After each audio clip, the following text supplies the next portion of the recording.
Buonasera, benvenuti al nostro forum. Good evening and welcome to the forum.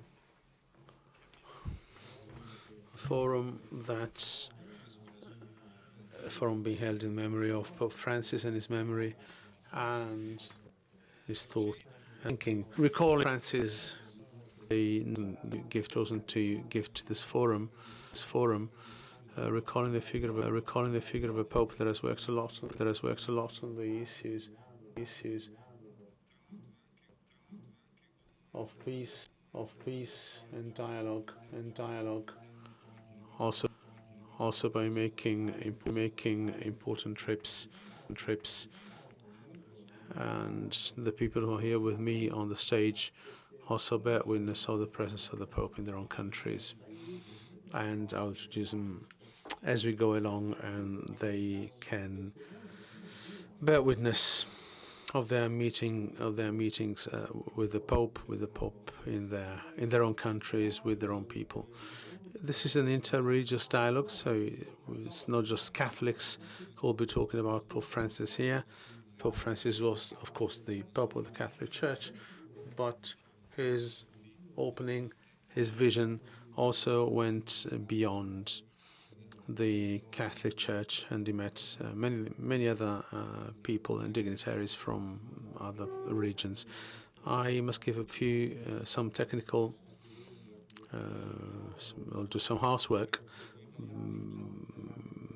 before the start of the meeting. The three languages of the interpretation, simultaneous interpretation, are Italian, English, and Arabic. And I will some little white slips of paper will be circulated for those who want to put a question to the speakers at the end of the debate. Please sign them with your name and give these slips to Michele, who's by the stage here. I would like to thank all the young people who are here and who have gathered here around us to talk about Pope Francis. We also have the chairman or the chairperson of the Lapira Foundation. There are many others, and Professor Duran and many more. I can't see them all because the spotlights are in my face. And we'll follow an alphabetical order as per the program that has been handed out. And I'm very happy to start with the first speaker, who's Council Mohammed Abdel Salam Abdel Latif, who's the Secretary General of the Muslim Council of Elders of Egypt. He's Egyptian himself, and he's and he's a prominent representative of the Committee of Human Fraternity that accounts for the follow-up to the Abu Dhabi Declaration, Abu Dhabi's statement signed by the Pope and the Imam, and Mr. Abdel Latif will provide information and witness of this important statement, this important document signed by the Pope and a Sunni cleric. I am asking speakers to hold the floor for no more than 10-12 minutes, as agreed. Thank you.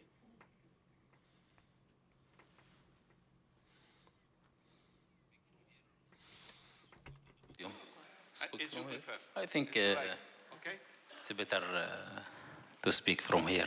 You will speak in Arabic? I will speak in Arabic, yeah. I hope everyone have his interview. Okay. Assalamu alaikum wa rahmatullahi wa barakatuh.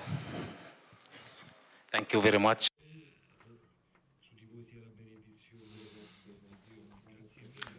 Thank you very much, and may God's blessing be with you. Thank you very much to all of you, and to Marco, and to the Sant'Egidio community. The Sant'Egidio community has been active for 38 years, And it's been holding this annual event, this annual dialogue among religions for 38 years. And I would like to thank Sant'Egidio for this important contribution to humanity. I would also like to thank the colleagues who are up here. I know some of them, actually most of them, and I believe that many have already taken part through their personal relations with Pope Francis. Talking about the late Pope is very hard and is very complex. No doubt, this human symbol has left a footprint, a mark that goes beyond borders, beyond religious differences, beyond genders, beyond geographical areas, and he has been able to reach the whole of mankind. He was a unique man, owing to his personality, and I am very happy to be sharing this moment with you. I have a written speech that should be about 10 minutes long, but I would like to use this 10 minutes to tell you some stories that maybe you know, maybe some of you don't know.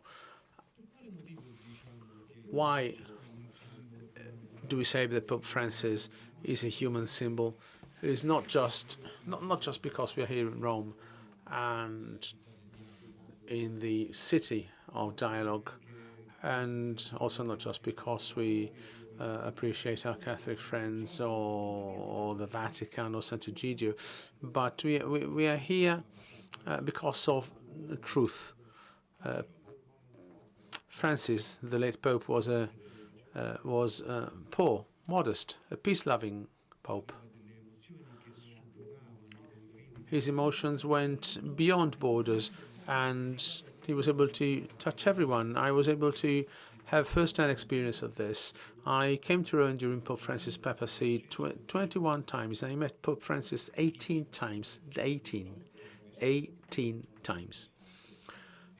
And I think that I had a unique opportunity to discover the personality of the Pope. I met him at home. I met him in the papal building, and once I even met him by his hospital. I even went by his hospital bed, and I was able to touch firsthand many aspects of his unique personality, the personality of a man who loves every human being, and he would welcome with open arms. I'm a believing Muslim, and I love all the people who love life, also people who have other religions, other beliefs. I believe that fraternity is the path towards the creation of peace, toward the creation of a thriving world, for a better future for our children. Some of the main sources of hope to be found in the personality of Pope Francis and in his life experience was his unique relationship with His Excellency Imam de Lezer, this another person who's very modest, who's very humble, who loves all people, and they were able. And I was honored to act as a bridge between these two personalities. Pope Muhammad was meeting, then a brief official meeting, but actually it was a moment when a trajectory of friendship, when the real friendship developed, and Al-Azhar is one of the main Muslim institutions, And the Catholic Church is a very important Christian institution, and the Imam and the Pope met for lunch at Santa Marta house, and I remember that lunch of these two very these highly symbolic people. They were both suffering. They were both feeling deep in their hearts the suffering of the whole of mankind. During the lunch, they talked about refugees from Syria.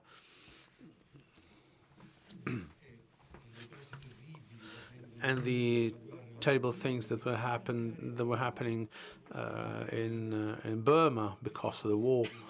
And this was one of the moments when the document for universal fraternity was born. And then Pope Francis took a piece of bread and split it into two and shared the bread with Imam. And then they prayed together, and they both asked God, according to their own faith, to put an end to the suffering and to the wars. And that was the start of the encyclical on universal fraternity. And they gave a common message to the world. Say this encyclical, these two symbolic personalities worked secretly among themselves. No one knew very well in their circle of people and advisors. No one was actually aware of what was going on. Pope and the Imam wrote the text of that document together, and every month I would shuttle to and from between Rome and Cairo to exchange the drafts of this joint statement, of this joint document, so that they could announce it to the world on February the 4th, 2019 from Abu Dhabi. And that was the first joint visit in history of the great Imam del Azhar and the Pope of Rome. They entered Abu Dhabi airspace nearly at the same time. The protocol foresaw that the Imam should arrive first because he was to welcome the Pope there, to open this path, the path that has not been completed yet. And after that, the message of the Pope, his encyclical, All Brothers. I only have 3 minutes, I believe, and that meeting was covered by Gerard, a leading U.S. journalist, and in his article he said that that was the first Muslim in history who participated in the announcement of a papal encyclical, and the writing of Fratelli Tutti.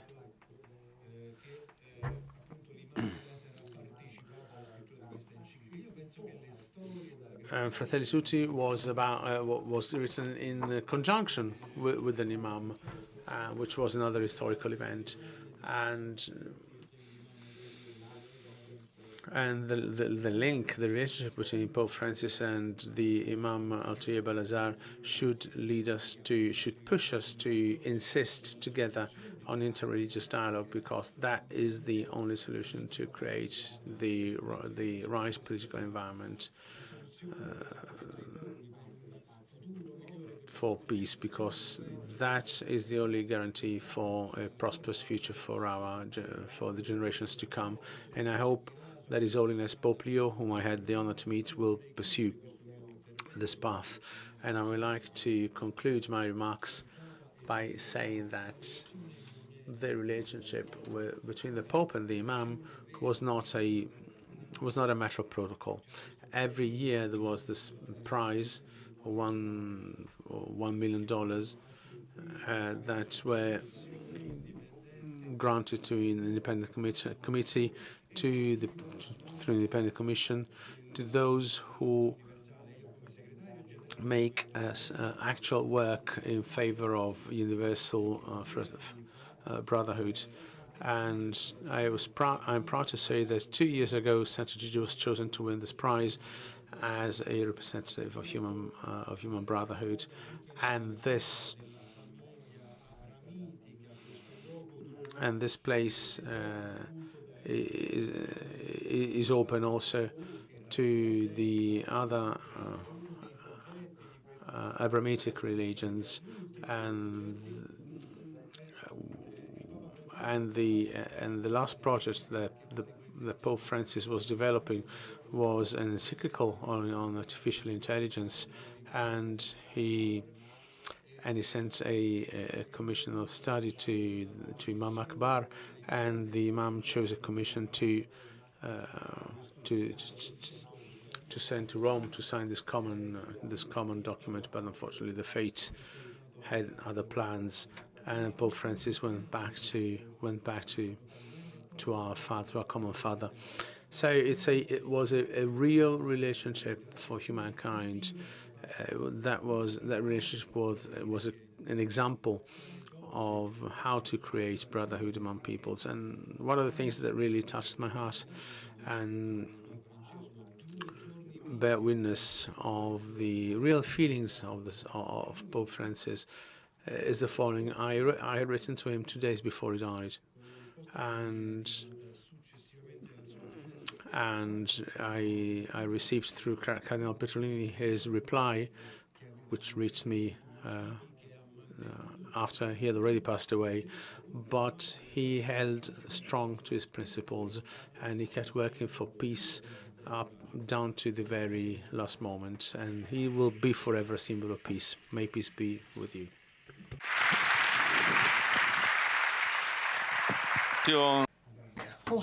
Salam, who very effectively explained to us this relationship between Pope Francis and the Grand Imam Al-Tayyib, and what was the genesis of the document on human fraternity that was signed in Abu Dhabi. I would like to specify that the award he was mentioning was shared, actually, because it was given to a Christian organization or individual, and then also this was shared with a Muslim individual or organization. And this aspect is very important. This is a specific trait of this award he mentioned, so thank you for having shared this experience with us. You are also very fortunate meeting the Pope 18 times. Well, it doesn't happen every day, or just to anyone. The second speaker is Zahid Mohamed Bahr Al-Ulum, who's the director of the Al-Khouei Institute, which is an institute that is based in Najaf, the capital of Iraqi Shias, where the Grand Marja resides, the leader of Iraqi Shias, whom Pope Francis wanted to visit in his very difficult and complicated trip to Iraq. He went to the home of the Grand Marja to pay tribute to a very respectful branch of Islam that is in dialogue and cares very much about the poor, the indigent. He made this experience that was extremely meaningful after meeting the greatest authority of the Sunni world and signing the document. He visited the Grand Marja in Najaf. Mr. Mohammed Bahr Al-Ulum is part or lives in this holy city for Islam, which is Najaf, whom I visited myself with the community of Sant'Egidio. We organized an interfaith conference also with Patriarch Sacco in their institute, which is a cultural institute where they also study, where also many young Muslims study. They study Muslim theology, but it's a shrine, basically. And I would like to give you the floor, and I would like to thank you for being here with us today.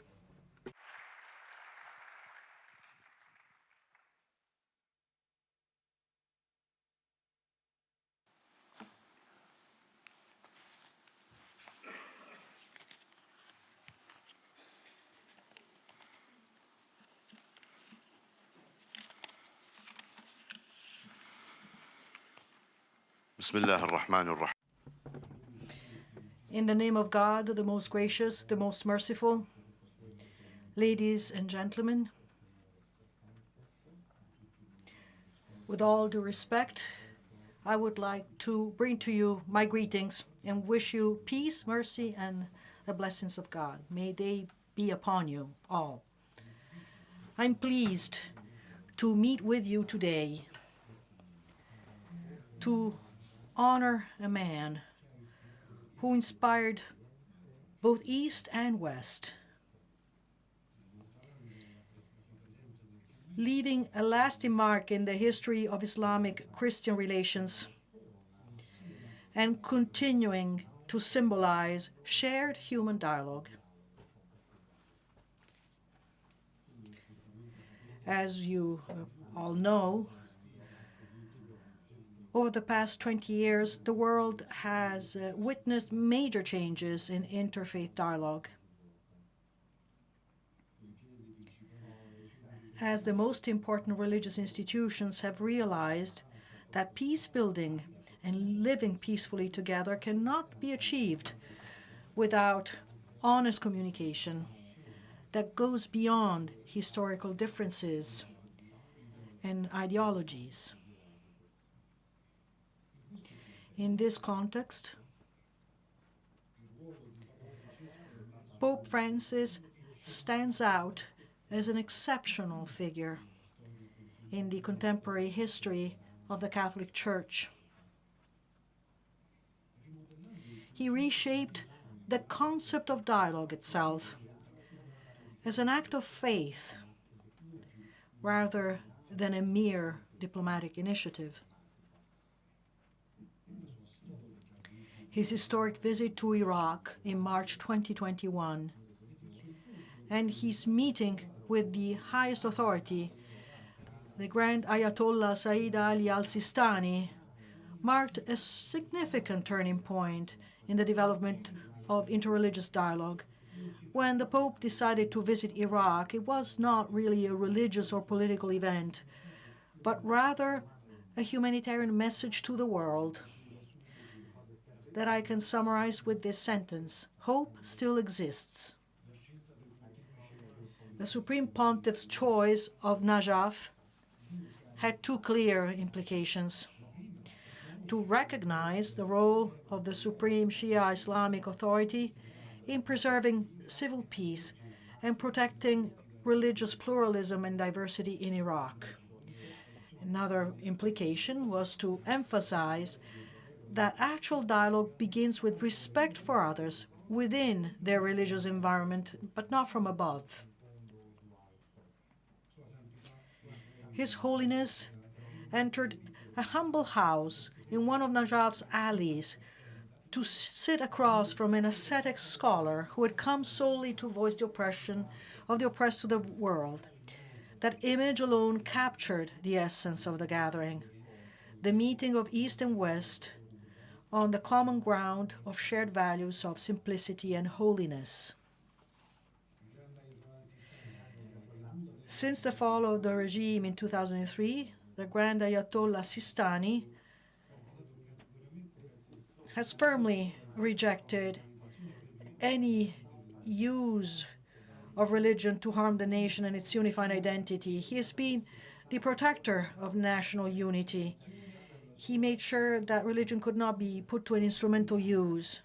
In his meeting with the Pope, his goal was not to present his stance, his position, but to emphasize that faith and belief are not incompatible with freedom, and that religion should not be used for domination, but instead to redeem and liberate humanity. The words of His Eminence, the Grand Ayatollah Sistani, were concise and profound: a call for respect for human rights, a rejection of any form of violence in the name of religion, and an insistence on the dignity of every citizen, regardless of their religion, of their sect, cult, ethnicity, or geographical affiliation. His Holiness said of this in a letter to Dal Mons Miguel for interreligious dialogue. And he wrote as follows: This meeting was fruitful for me as I set upon my return from Iraq. It was a milestone on the path of interreligious dialogue and understanding among peoples. I remember with gratitude the fraternal dialogue and spiritual sharing on sublime themes such as solidarity, peace, and the defense of the most vulnerable, as well as your commitment to those who have been persecuted, your protection of the sanctity of life, and the importance of the unity of the Iraqi people." End of quote. In his condolences on the passing of Pope Francis, His Eminence Sayyid al-Sistani expressed his deep appreciation for his humanitarian stance, stating as follows: "He was held in high spiritual esteem among many peoples of the world and was greatly respected by all for his distinguished role in serving the causes of peace and tolerance and for expressing solidarity with the oppressed and persecuted throughout the world." The significance of this meeting can be summarized in 3 central messages. The first one, restoring dialogue based on values, not politics. The meeting was an exchange of moral concerns about the modern world, where values are now taking a backseat to interests. The second message was mutual respect between the Catholic Church and Shia Islamic Authority. This was the first direct meeting in history between the leader of the Catholic Church and the highest Islamic religious authority in a setting that was unprecedented in its symbolism. The third message was the need to establish a global model of dialogue, starting from the heart of suffering. Iraq, which has suffered from wars and divisions, has once again presented itself as a center of hope and a laboratory for realistic interreligious dialogue.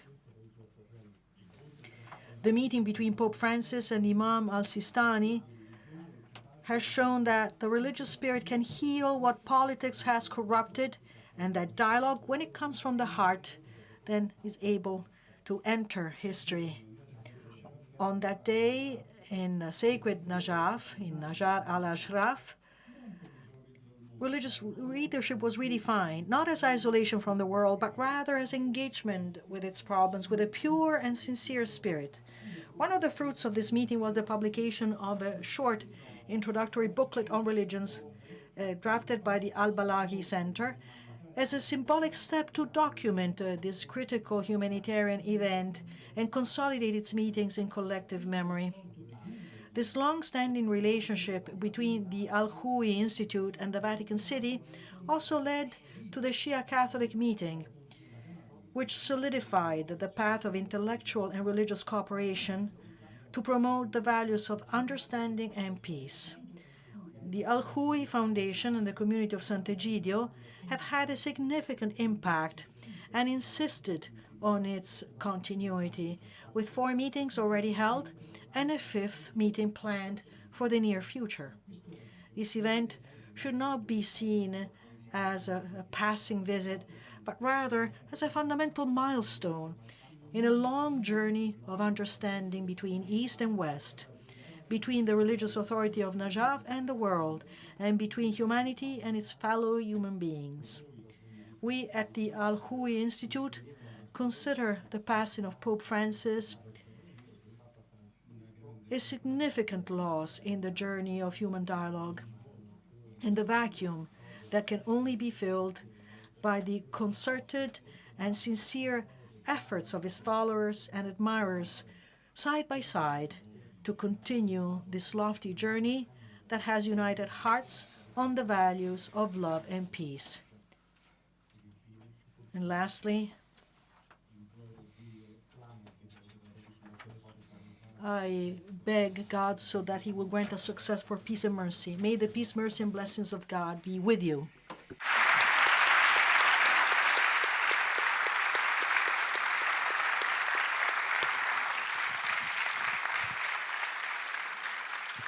Ringrazio molto per questi. Thank you very much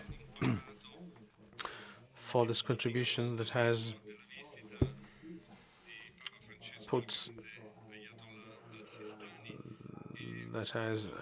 given the historical, that has explained the historical significance of Pope Francis' meeting with Al-Sistani, and we've been engaging for a number of years in meetings with the Shiite world, and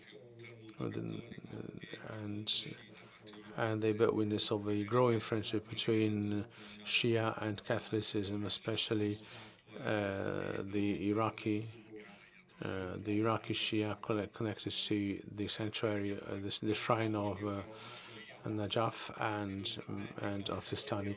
So my name is Marco Impagliazzo, as you know, so in alphabetical order, I'll be the one who will say a few things now. The election of Giorgio Bergoglio as Pope was a surprise. He's the first non-European Pope for centuries, and the first Pope from South America, although he was of Italian origin. The choice of a name that had never been used, Francis, and that night in St. Peter's Square, a mutual understanding emerged immediately between the Pope and the people. Mr. Eschel calls it a religion of empathy. For Eschel, the prophet is a sympathetic man, and the sympathy goes two ways. There's a dialogue with God, and there's a dialogue with the people involved in the pathos with the prophet. Pope Francis is always shown to be involved in godly pathos, showing empathy for men and women alike. In a text of spiritual exercises, he wrote, we tend to give prominence to the brain than the heart, that's wise, and without the feeling, only comprehension may divide. Now this comprehension is not just a character feature of the new Pope, but it goes back, but it is based on a way of seeing the Church in the way that Francis used to see it, and this goes through the Gospel Sine Glossa, without a comment, which emerged in the Second Vatican Council. Pope Paul II in Vatican II said that the Vatican Council has profound empathy with the world, and Pope Montini made the parable of the Good Samaritan the paradigm of the spirituality of the Vatican Council. When Jesus stops by a man who was half dead, and he takes care of the man with a compassionate mind, and that is exactly so. That was a way of focusing not just on the duty of the priest, but also on the needs of the wounded man. And again, Francis showed how far removed he was from pessimism, because pessimism means renunciation to mercy, and pessimism means a world that turns its back on the Church, and a Church that should instead focus on ethic values. Pope Francis started looking at the future of the Church with increased hope, and looking at the world also with less pessimism. And I liked it very much when Barloum said in the meeting in Najaf that we showed there that hope still exists. The Church of St. Francis looked at the world with more hope and with less pessimism. There's no doubt that that was not a number of measures that should be implemented, but it is a way that we should feel. That's an indication for us of how we should feel, of how we should behave. And the Church may choose to implement these values or not. And Pope Francis nurtured the culture of meeting with other people, And this happened in the very first days of in one of his very first pastoral visits, when he visited Cagliari in Italy, and he mentioned the culture of proximity. And since then, the Pope has insisted very often on this culture of proximity. No culture of clashes, no culture of isolation, but yes to the culture of meeting with others, to a culture of proximity, and that was his very lesson. Now, these words on the proximity culture are important because at that time it was believed that one of the fruits of globalization had to be the clash. Instead, proximity means opening up to the others, and that has also can also be implemented in relations with non-Christian churches and with other Christian churches. That's why I'm very happy that this forum includes personalities of non-Christian religions, because they can help us understand how much this cultural proximity expressed by Pope Francis has left a mark in other worlds. And here, from this, we can see his presence in the meetings that we've held in Rome with other religious leaders, and also in Assisi, and he was present during the COVID pandemic, and he came to Assisi to celebrate one of the anniversaries of this type of meeting. And what has changed in the church led by Pope Francis? The focus has been put on aspects that had been neglected.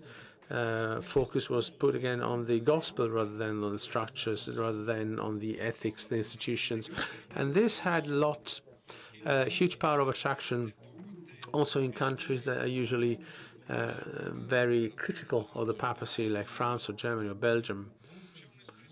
There's an expression that the Pope used once to the then chief editor of Civiltà Cattolica, who's with us today, Father Antonio Spadaro, and he said, I quote, "We must find a new balance, otherwise also the moral building of the church will collapse like a house of cards. It will lose freshness and the fragrance of the gospel. The proposition of the gospel must be more simple, more profound, must be a force for dissemination of those values." End of quotation. And I'm talking now to the people present here in this room that are Catholic and had a tendency to resist Pope Francis. Devout atheists were mentioned who said they were admirers of the historical and moral function of Christianity, but who have not fully understood the papacy of Pope Francis because of his open mentality. And they blamed him for not being sensitive to the Latin tradition, to the rights, to the papal court. But he said, if a Christian is all for restoration of old values, the Christian will be left alone. The memories of the past must help us open up new spaces for God. End of quotation. Francis also spoke of the temptation of many Catholics of lagging behind, of looking behind, and that is a resistance that he found in the years of his papacy. And then there's a capability of the Pope. There was a capability of the Pope to attract people, and that was not based on his personality. That was not based on his power of communication. It was based on a witness rooted in his personal life experiences and in the tradition deriving from the council. And the people had to be involved. He wanted the people to be involved. The first blessing he gave was a blessing to the people because he wanted to involve the people. And first of all, following his witness, we started to feel part of a people. And this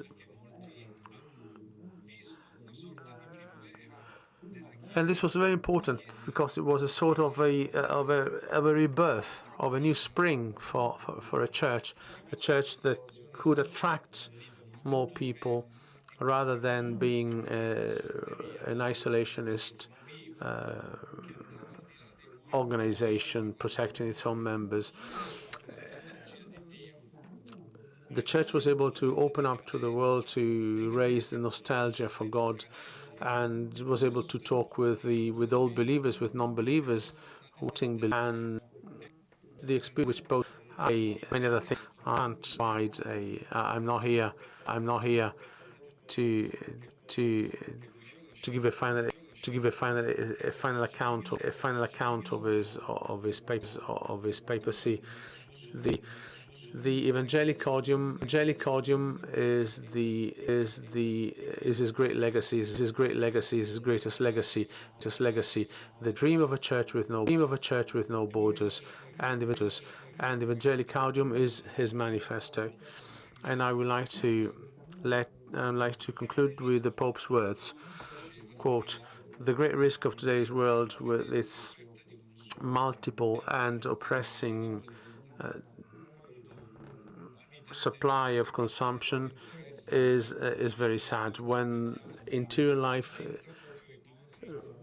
revolves around its own interests, we don't listen to the poor, we don't listen to the voice of God anymore, and we do not revel in the sweet joy of His love. We don't have the enthusiasm to do good anymore. Many fall into this, and they become unhappy people without life, people who resent what is going on. And I would like to invite every Christian, wherever he is, whatever he does, to renew today his personal meeting with Jesus. Those who take risks will not be disappointed by the Lord. If you take risks, you won't be disappointed by the Lord." That's a very authoritative invitation and appeal to renew ourselves, to take risks. And the Pope was able to give to revive millions and millions of believers. He urged us to go forward in a world that, yes, has changed. He did mention how the world has changed and is changing, and the world has changed, and we can't lead the lives we lived before, and that is why a church that is reaching out to the periphery of the world is the fil rouge of his papacy, is the leading trait of his papacy, and he was able to give us a new possibility to live the adventure of the gospel. Thank you. Thank you. And now it is Elisabetta Piquet's turn. She is sitting to my right. She was really very close to Pope Francis for many reasons. Jerry O'Connell was also mentioned, and who works with her. Elisabetta writes for La Nación, an Argentine daily newspaper, but that's not all there is when we think about Elisabetta's relationship with Pope Francis, and we're asking her to please tell us about it. Thank you. Well, good evening. First of all, I would like to thank the community of Sant'Egidio. Thank you, Marco. Thank you for having invited me to speak about Pope Francis. I do not know whether we have like a women's quota. I'm the only woman and the only journalist here on this stage. So I will speak about Pope Francis first as a journalist and then as a woman. As a journalist, as Marco was saying, I write for La Nación, a kind of let's say, New York Times, that's very popular in Argentina. When Pope Francis was the Archbishop of Buenos Aires, she used to read that newspaper every day, and she knew me, Elisabetta Piquet, not just because I was covering John Paul II and his pontificate, but because there are very few foreign correspondents for La Nación. So I would often travel to the Middle East to cover the Second Intifada. And in February of 2001, as I was traveling back from covering the Second Intifada in the Holy Land, and then my phone was ringing, and my editor-in-chief said, the Archbishop of Buenos Aires will be traveling to Rome, and he will be made a cardinal by John Paul II. He never gives any interviews, but he will make an exception for you. I knew nothing about the Archbishop of Buenos Aires, Jorge Bergoglio. Someone told me, well, he's a Jesuit, and he never, again, gives any interviews. And for a journalist, interviewing someone who never gives interviews is already a big challenge. And I was told he's a Jesuit, but he does not live in the curia of the Jesuit. He lives in the house of the clergy in Via della Scrofa, which became famous because that was the place where the day after being elected Pope, Pope Francis went back there to pay the bill for his stay. So I find the phone number of this place, and I call him up, and very timidly he replies, please, you show up at this hour. Please send me questions beforehand, which I did. And we had this first interview together. And you will be surprised to learn that Pope Francis, a pope that has been one of the perhaps most famous media personalities over the last few years, he gave many interviews. He was criticized because he gave too many interviews. At that moment in time, when I stepped inside the house of the clergy, I found a very shy priest in front of me. He seemed almost to be afraid of me. Then I found out why. I didn't know him, but since he was the archbishop and he did not love interviews, and he used to say, well, because journalists, they can use whatever they say. They can either play like a wedding, let's say, march, or a funeral march. And I had to break the ice. I saw that he was very shy, and I told him, I do not know too much about the church. I just came back from the Middle East, Intifada. So I break the ice. I said, well, I'm here. I'm the correspondent for La Nación. And I was single back then. I told him a little bit about myself. So I started asking him the questions that I sent to him beforehand. And he started to reply in a way that, to me, as a journalist, was very surprising. Because every reply was like a headline, basically. Because he would go straight to the point. He would not just say a bunch of things without, and it was all fluff, right? So he was very straightforward. And so all his replies were like headlines. He spoke in a very straightforward way. That was very surprising to me. And also his humbleness. He was already a cardinal, right, 2001.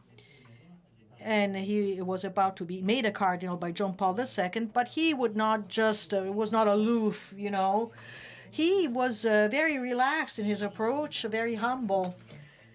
And what surprised me the most about that interview, I always mention this.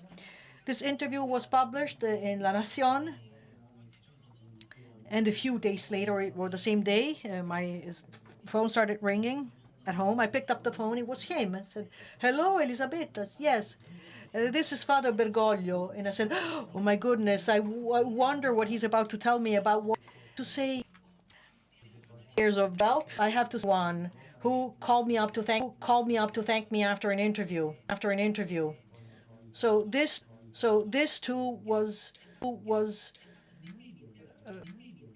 something that led to the establishment of a rapport between us. This was 2001. And when he became Pope Francis, everything changed. Not only he was no longer afraid, he was no longer shy. He gave many, many interviews. And also he enjoyed his time with journalists, and I had the privilege to follow him The first interview at 10,000 meters of altitude, traveling back from Rio de Janeiro, lasted more than an hour. It was all back and forth, question and answers, and it's a 12-hour flight. And us journalists, we were writing all night long. And I will never forget the next morning. Of course, we didn't get any sleep because we were writing this interview, and he showed up in the section of the plane where the journalists were. He was well rested, and he said hi. And I said, we haven't slept at all last night. Why?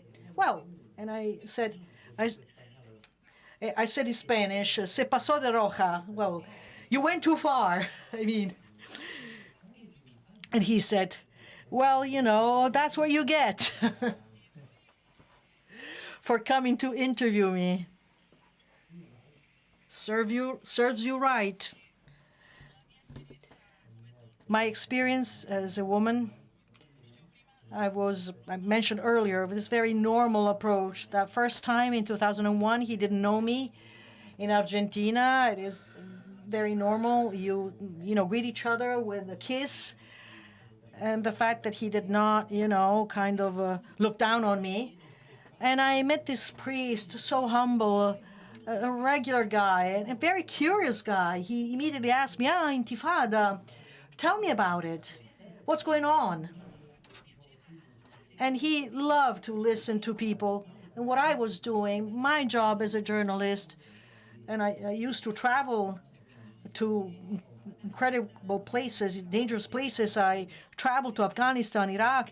He really read with great interest the book I wrote on that experience I made. And so in 2005, when he traveled to Rome to take part in the conclave after the death of John Paul II, when I told him in Via della Scrofa, well, when he was traveling to Rome, we would meet. I would go see him. We would have lunch together. And I told him I was pregnant. The first thing he did, he blessed me. He basically touched my tummy without asking me, are you married? No, not at all.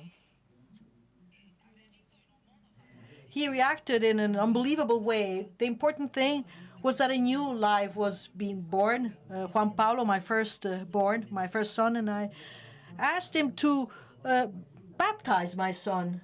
I asked him, can you please baptize Juan Paulo? And then he baptized Carolina. My experience as a woman, even if, well, he knew that I had two very young children. Later on, when I worked as a correspondent during other wars, my father, my older brother said, are you crazy? You have two very young children. Instead, he supported me as a man who respected my profession as a war correspondent. He didn't say, oh, you should stay home and just cook and iron your husband's shirts.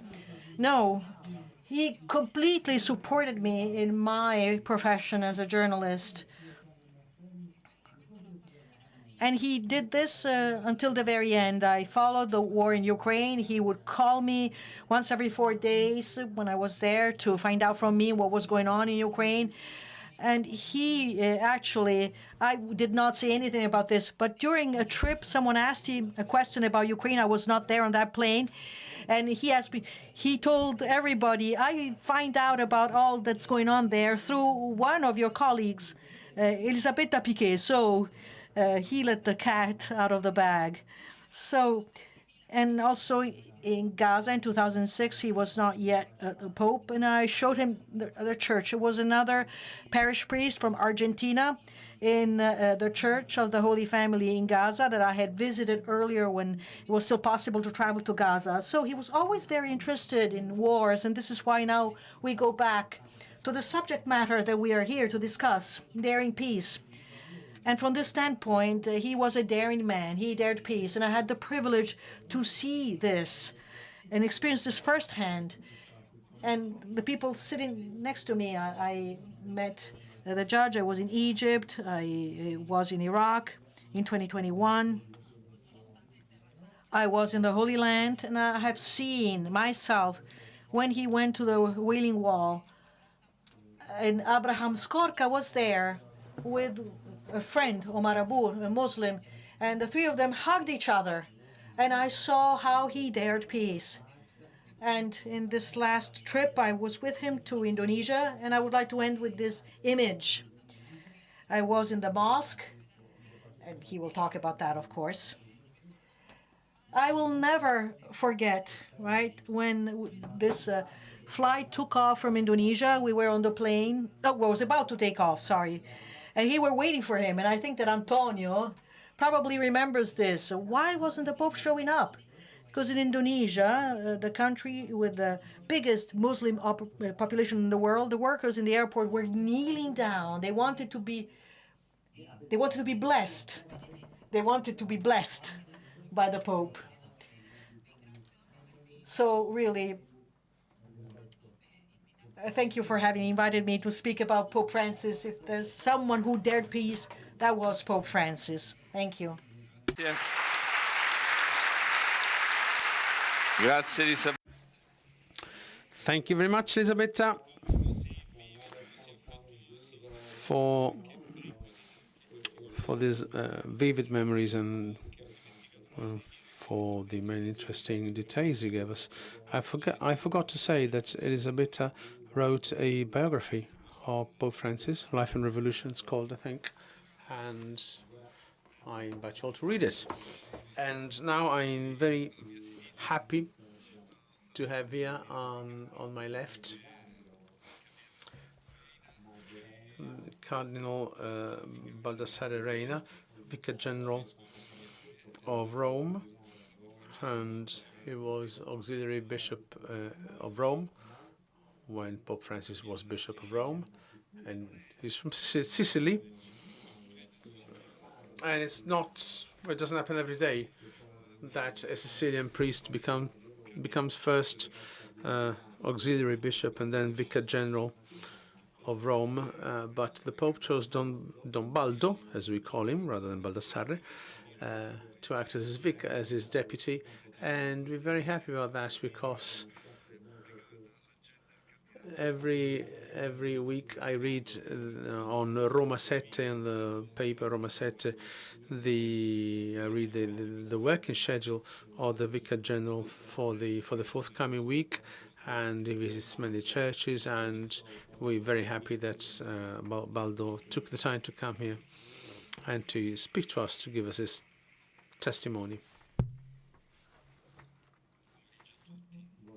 Good afternoon, everyone. I'll try to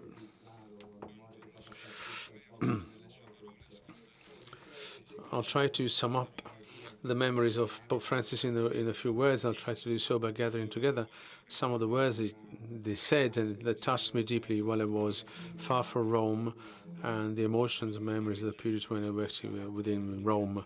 I was an Agrigento when he was elected in 2013, and his words in his homily at the beginning of his pontificate struck me. We were celebrating St. Joseph, and the pontiff offered a rich reflection on the theme of custody. He invited us to feel ourselves guarded by God, so to be in God's custody, to have custody of our brothers and sisters, custody of creation, guardians, custodians and not masters, with the tenderness and responsibility of those who know that nothing belongs to them except the love that they receive and give. When I reread the freshman up complex prophecies of the Lord, called Universal Church at a difficult and troubled time marked by scandals and a widespread sense of distrust in the ecclesial world, a rapidly changing social context. And the constant disintegration of solid points of reference and international backdrop of tensions and conflicts, some of which would soon erupt. The pontiff, who had arrived from the other side of the world, was immediately aware of the complexity both within and outside the church, and he wasted no time in revealing the pastoral traits that had been the main feature of his pastoral service in Buenos Aires, the love for the poor, the importance of dialogue, brotherhood, attention, focus on social issues, a focus on the family in the light of situations that were gradually emerging.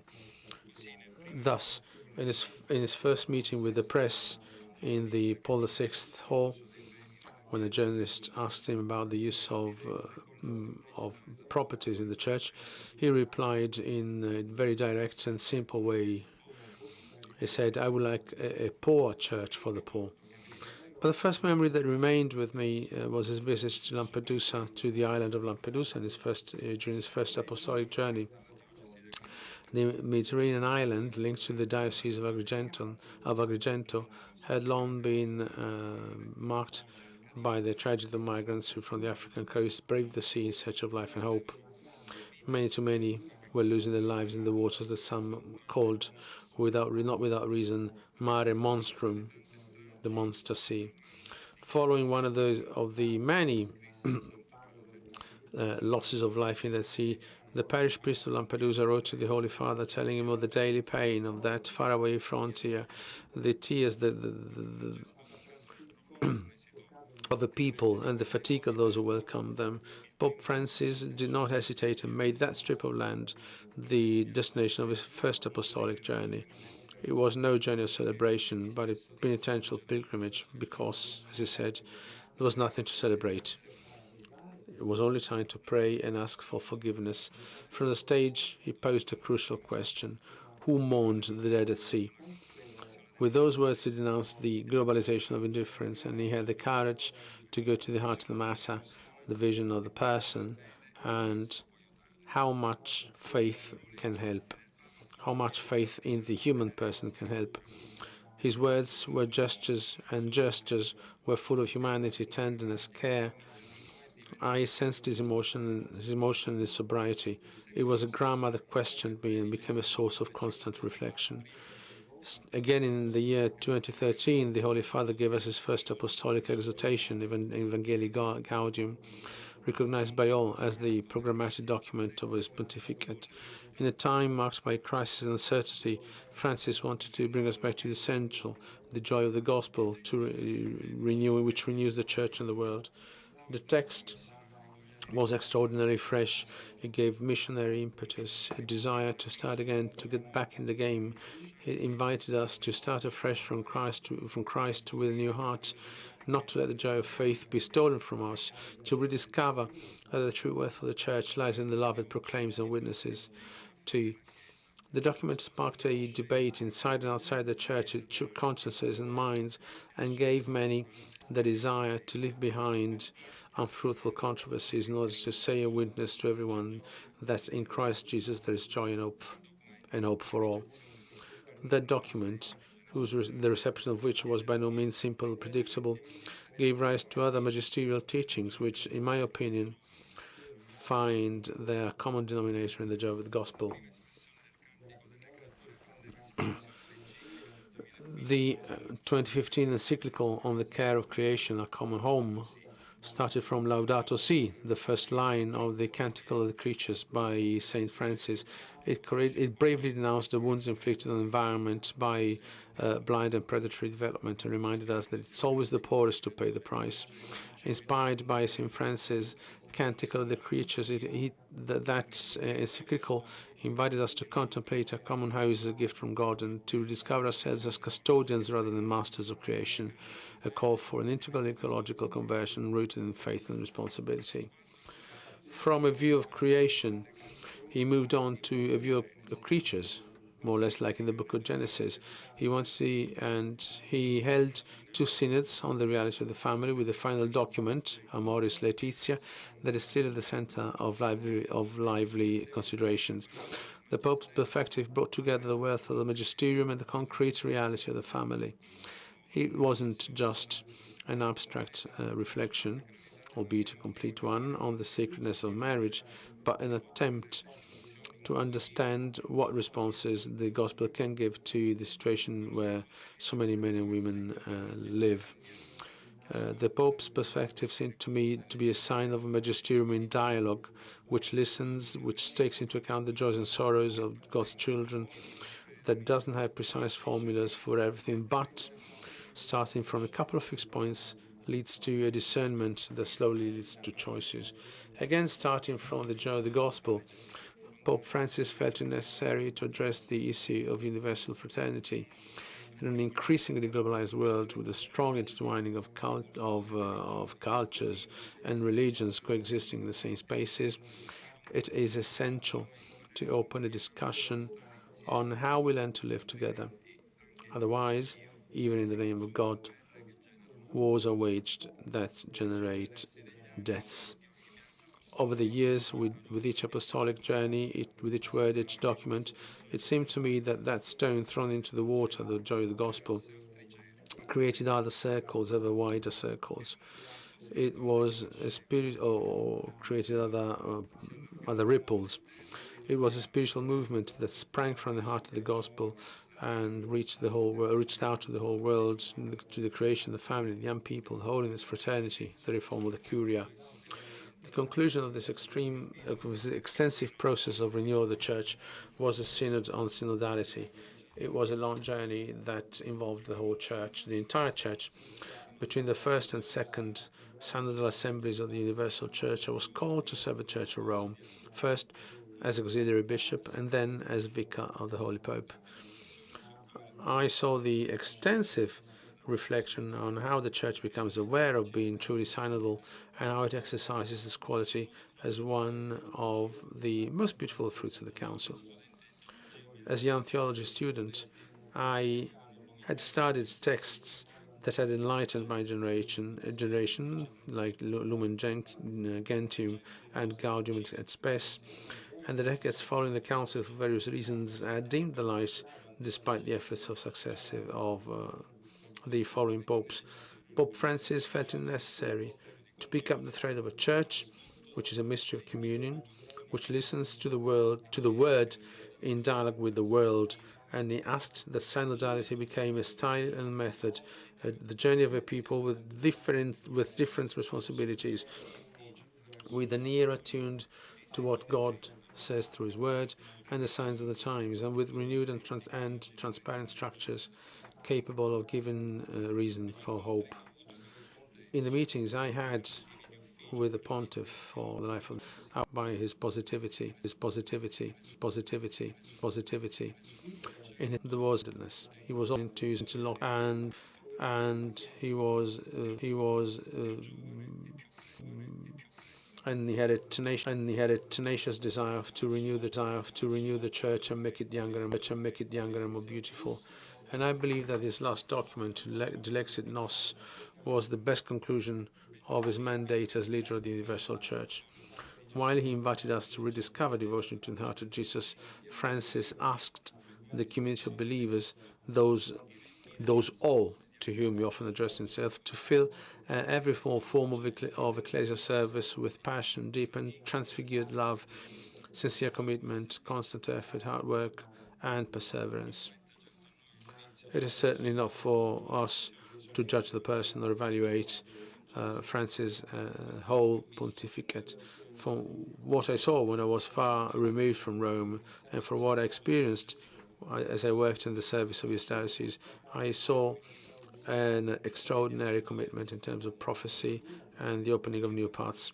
In his own words, to say it in his own words, I would like to say that Pope Francis started processes. Evangelically, he sowed seeds. The fact that his successor, Pope Leo XIV, decided to take up the document Francis was working on and deliver it to the whole Church a few weeks ago, Dilexit Te, confirms and ensures the apostolical continuity that bespeaks the journey of believers far beyond the service of individual pontiffs.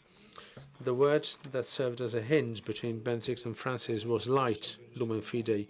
The word that serves as a hinge between Francis and Leo is love, Dilexit. Mysteriously, those are two of the most beautiful names of God. Two of the features of every Christian, light and love. It is our task to get them and to bear witness to them. Thank you.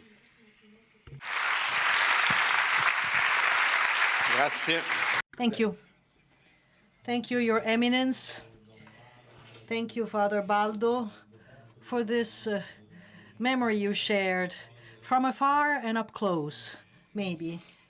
And the choice the Cardinal made is quite inspiring. He looked at Pope Francis as a young priest, and he went throughout the entire journey that led him to become his aide. And he helped us to understand some aspects of his papacy. And now I would like to give the floor to a very close friend of the Pope, Rabbi Abraham Skorka. He's a rabbi, writer, biophysicist from Argentina. And in 2010, with the Pope, he wrote a book, Heaven and Earth. Actually, there's a number of dialogues that they had together in Buenos Aires. And then in January 2014, as Elisabetta reminded us of, he was part of the delegation who traveled with Pope Francis to the Holy Land. But Rabbi Abraham Skorka has many things to share with us. I would like to give him the floor immediately. I would like to thank him for being here with us. I believe that he will speak English.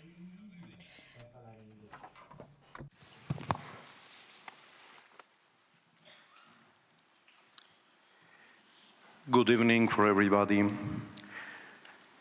First and foremost, my gratitude to Sant'Egidio community for inviting me to take part in this special panel and to be part also in this great event at large. During the papacy of John Paul II, the relationship between the Catholic Church and the Jewish community was significantly strengthened by a series of papal actions that implemented Nostra Aetate 4. First was the publication in 1985 of notes on the correct way to present Jews and Judaism in preaching and catechesis in the Roman Catholic Church by the Commission of the Religious Relations with the Jews. Then John Paul made a historic visit to the Great Synagogue of Rome in April 1986. Subsequently, on December 30, 1993, the fundamental agreement between the Holy See and Israel was signed, establishing diplomatic relations on March 10, 1994. In March 1998, Cardinal Edward Idris Cassidy, president of the Commission for Religious Relations with the Jews, presented the document titled "We Remember: A Reflection on the Shoah," for which John Paul sent a significant letter to Cassidy to be used as a preface. On March 21, 2000, he began his historic visit to the State of Israel. These developments had echoes in my own country of Argentina. After July 10, 1990, Antonio Quarracino was appointed Archbishop of Buenos Aires by John Paul II. From 1992, Jorge Bergoglio served as his auxiliary bishop, and in 1997 he was appointed as Quarracino's coadjutor bishop. After Quarracino's death on February 28, 1998, Bergoglio succeeded him as Archbishop. Surely inspired by Pope John Paul II's attitude towards the Jews, Antonio Quarracino made gestures of great rapprochement with the Jewish community, as attested by Baruch Tenenbaum, who was very close to him. Therefore, Jewish-Catholic dialogue was also in Bergoglio's agenda when he took office as Archbishop of Buenos Aires. Our first encounters took place at the Buenos Aires Cathedral during the celebrations of Argentina's two national holidays, May the 25th and July 9th. Starting on July 9, 1990, I was invited by successive presidents of Argentina to be part of the delegation representing the Jewish community at these celebrations. Our dialogue over time leading to actions that would mark milestones in Jewish-Catholic relations in Argentina. One of the most significant activities at the beginning of our relationship was his 2 visits to my community for the recitation of the Selichot, prayers of repentance in preparation for the upcoming New Year, Rosh Hashanah, and the Day of Atonement, Yom Kippur. On both occasions, September 11, 2004, and September 2004, and September 8, 2007, he delivered profound messages that are masterpieces on the concept of teshuvah, contrition, for the Jewish-Catholic dialogue. In return, he invited me to deliver a lesson to the seminarians at the Metropolitan Seminary of Buenos Aires. Afterward, in his characteristic style, he said to me, "You can't imagine what your presence with the seminarians meant to them." At the end of 2009, I met with him and proposed that we create a book about God, featuring contributions from both of us and other thinkers in Argentina. His initial response was negative.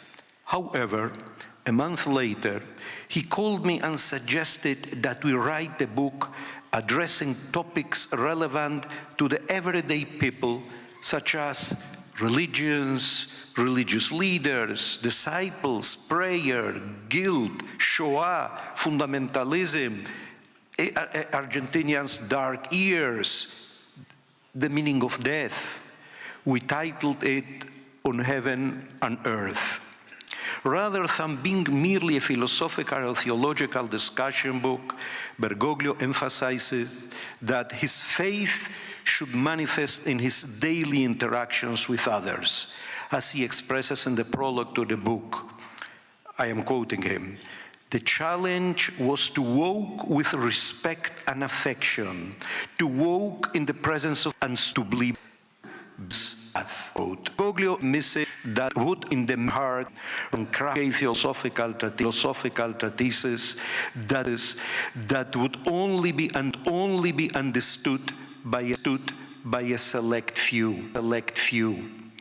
Through his devoted friends, he was able to convey messages to a broad audience and to future generations.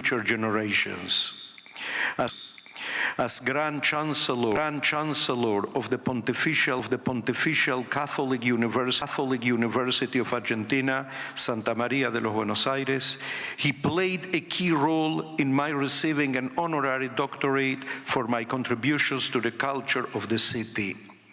While I was the one being honored, I recognized that this event was much bigger than me, than my person. At the end of the ceremony, Professor Norberto Padilla, a prominent figure in ecumenical and interreligious dialogue and former Secretary of Religion Affairs of the nation, approached me and remarked, I'm quoting, 10 years ago, this event could not have taken place, he said to me. His words carried a profound message. A decade ago, there were still traces of anti-Jewish sentiment at the university that would have precluded such an honor. I then spoke to the rector of the university, Victor Manuel Tucho Fernandez, about Padilla's comment. After a moment of reflection, he concurred with Padilla's assessment. After he was elected Pope, our relationship remained the same as it was in Buenos Aires. Through emails and phone calls, we continued to stay close. He invited me to join the official Vatican delegation for his pilgrimage to the Holy Land.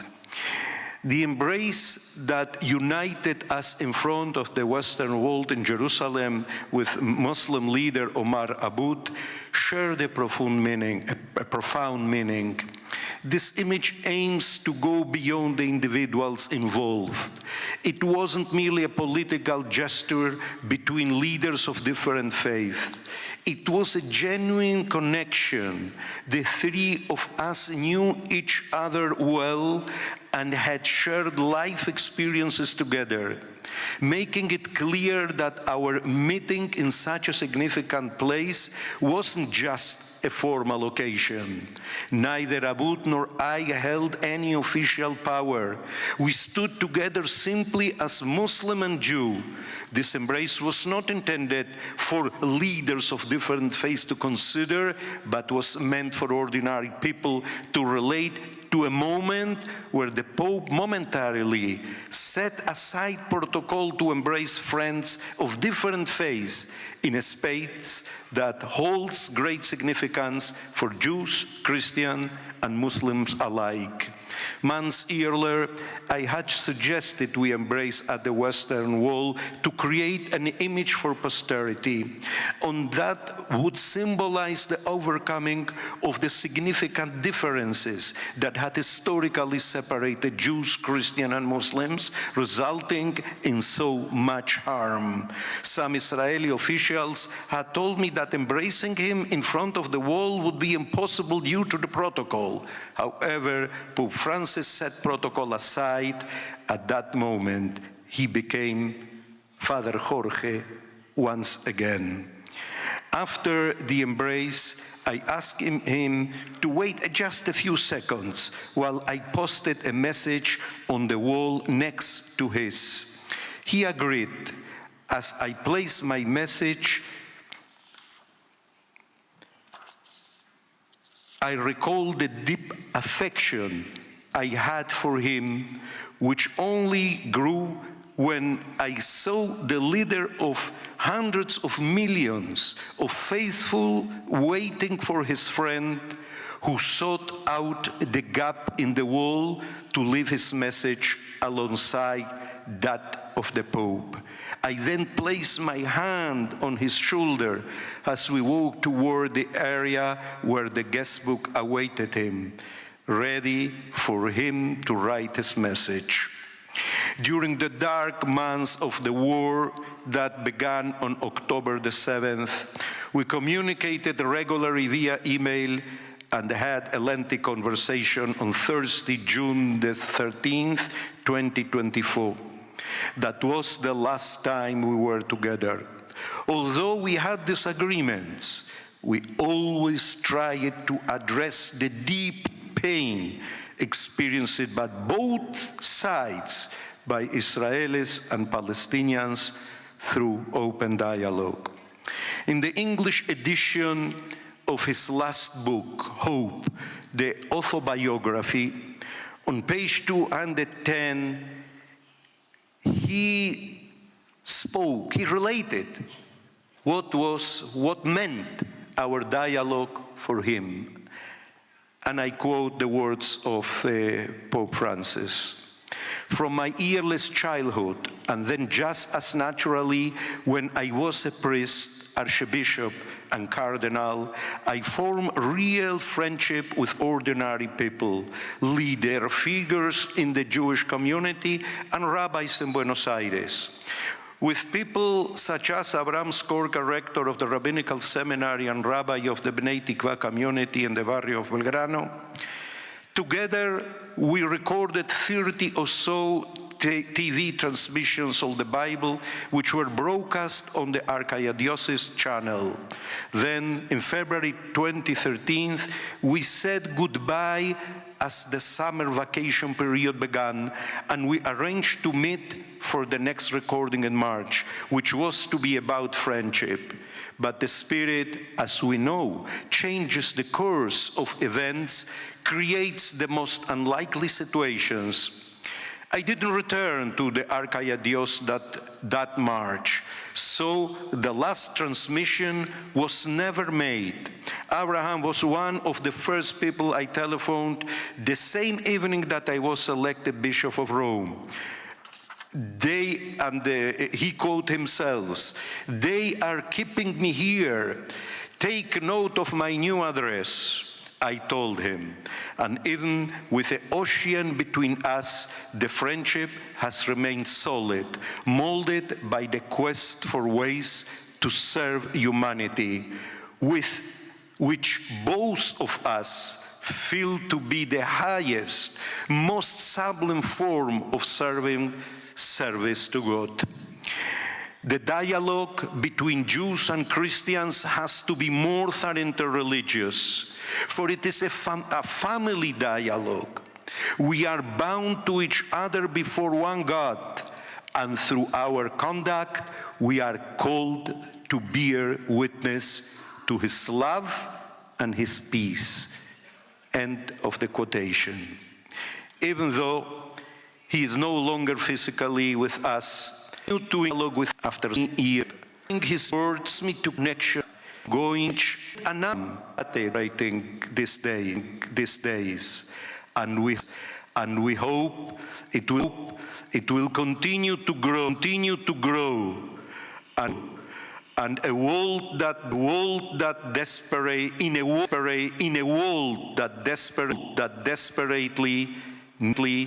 needs the power of words and the elimination of violence.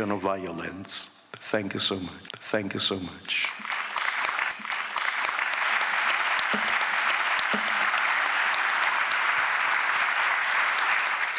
Thank you very much. Grazie, signor Rabbino.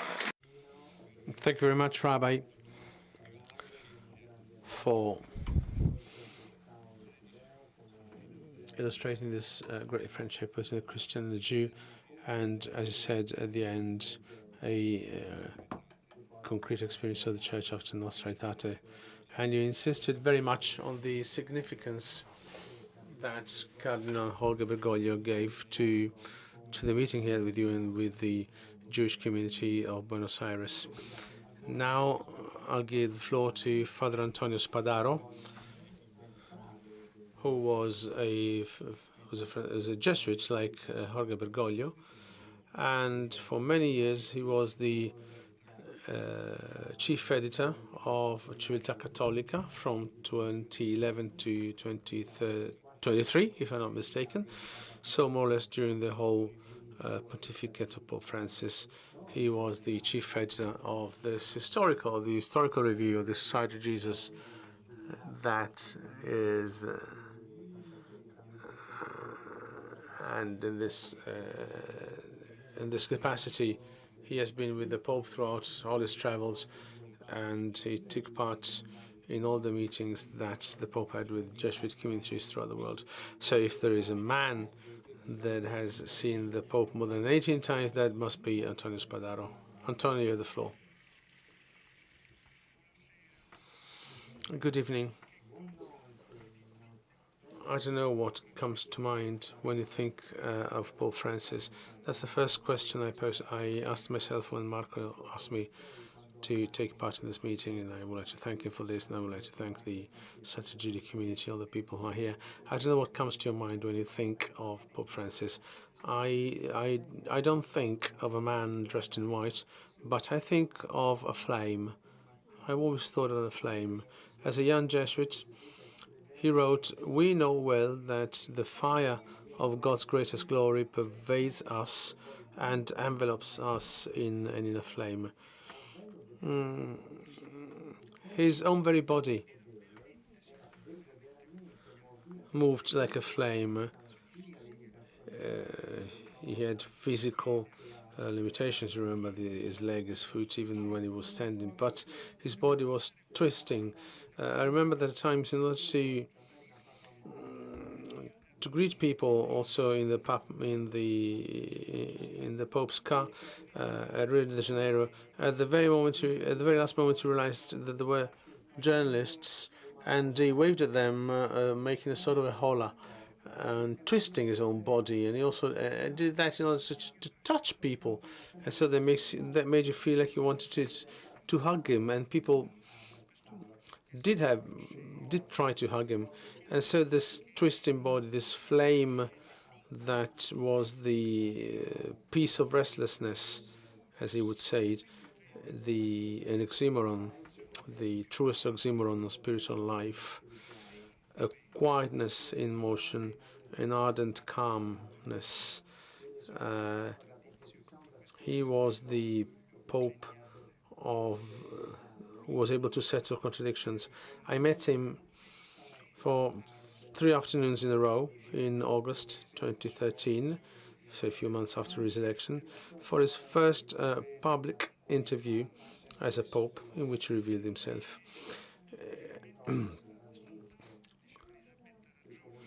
Elisabetta was right. I'm also a journalist, although I'm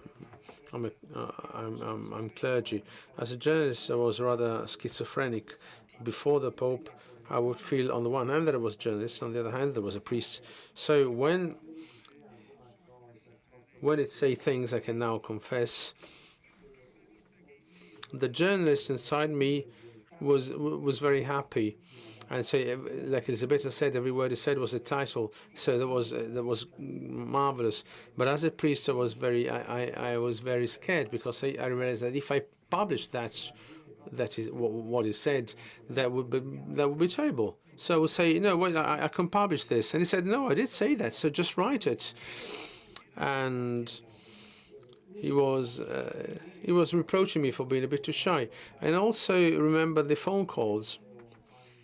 When I saw unknown numbers on my telephone, I knew it was him, and I would just spring up on my feet, and I would say, Holy Father, and he would say, Holy Son, Holy Father, Holy Son, Holy Father, Holy Son, and then I said, Father, and he said, Son, because he was a father. And I saw this flame being translated into gestures. I followed him closely in 63 countries around the world, better than a tourist agency. I didn't see the countries because I would look at him, and I would see this flame becoming gestures, and then I followed him in his conversations with the Jesuits. And I remember him being angry, being upset when he saw that there was a throne laid out for him, because he wanted a meeting with the community of Jesuits, and that was his style. As a pilgrim, in his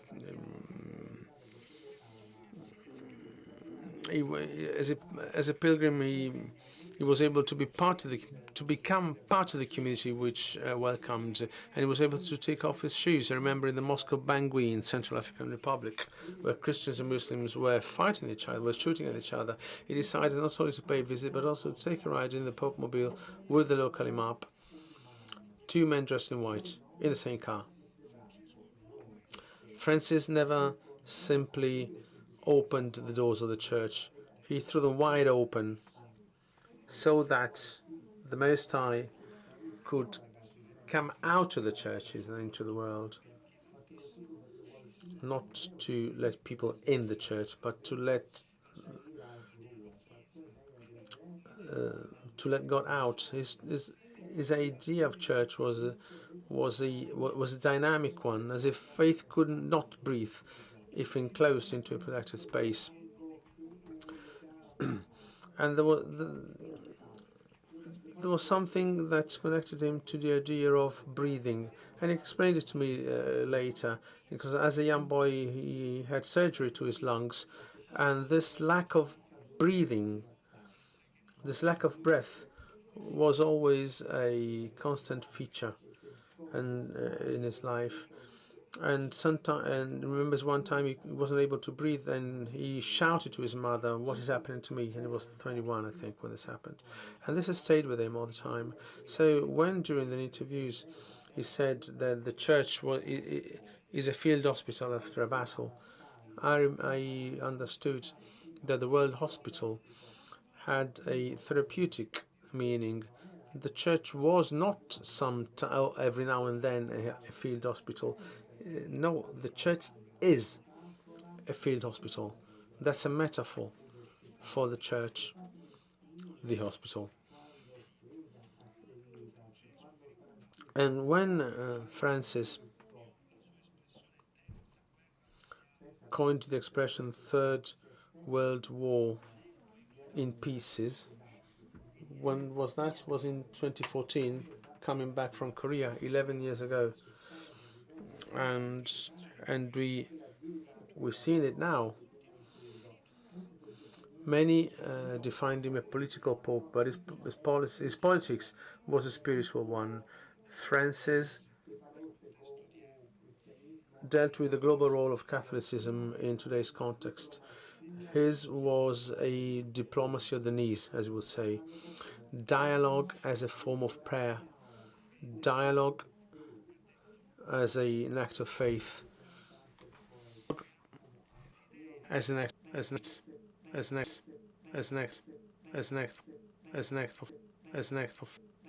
of faith.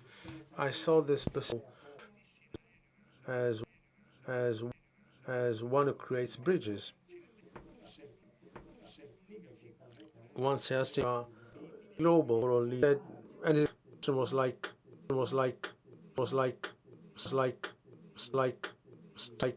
stop flattering me. More and more of this. Next to him, and I said to him, do you realize that maybe in this story you only moral leader at global level? And there he didn't reply, but he became very serious and stayed silent. So this willingness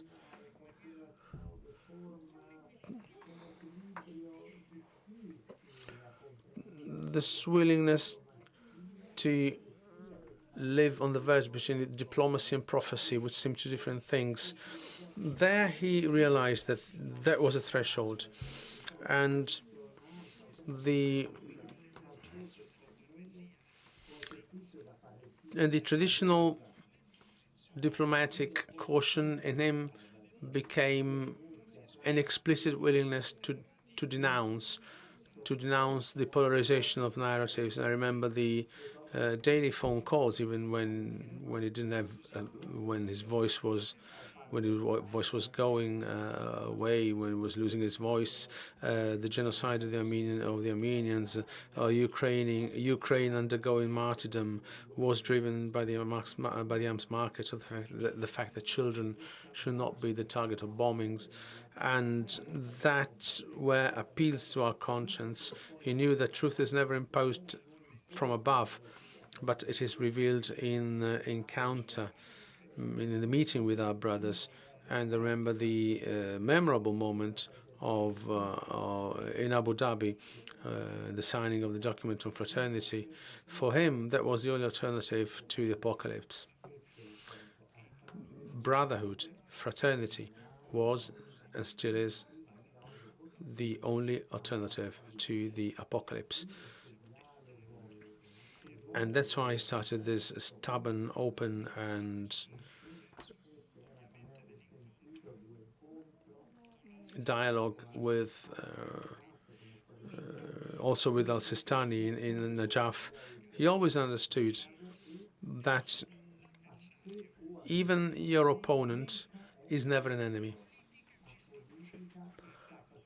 Politics is making us understand today with these polarizations that your political opponent, your intellectual opponent, your ideological opponent is your enemy, and so you have to get rid of him. His dialogues, maybe the Italians know them, are more aware of this, his dialogues with Bonino, with Scalfaro, just provide an example of this. Emma Bonino and Pope Francis are two parallel universes that would never meet, but they could be friends. And hence chocolates and flowers. And we have lost the sense of meeting and discussing as friends, not as enemies. And this because he loved football. Although he once described himself as having feet of wood, wooden feet. And sometimes one time, I remember one day, we were having a serious talk in Santa Marta, and he called his secretary and asked him, how's the match going? How's the football match going? And so he saw that the world is a football match, and he had the ball. and he had to play the match. What was his tactics? Throwing the ball out of the field. So obliging everyone to run after the ball outside of the more obvious rules.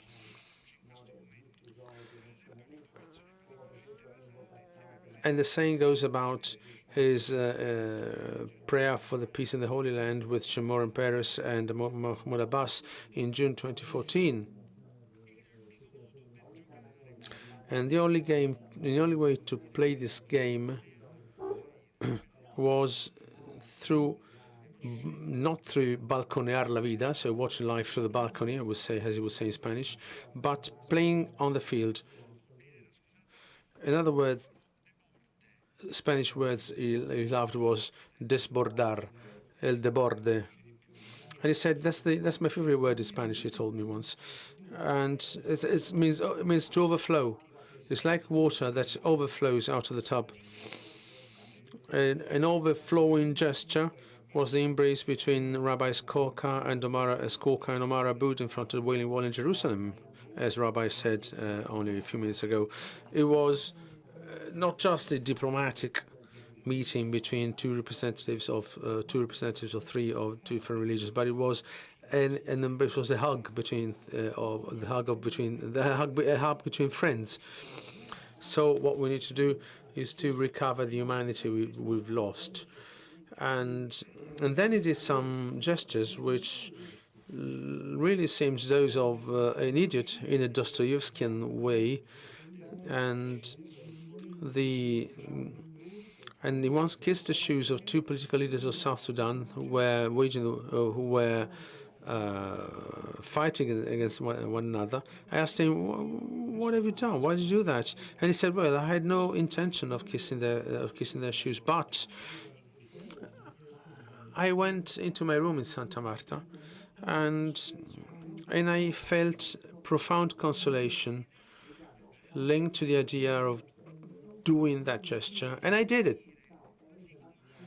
So following, just maybe like a child, the internal motion of the spirit that drives you to do something.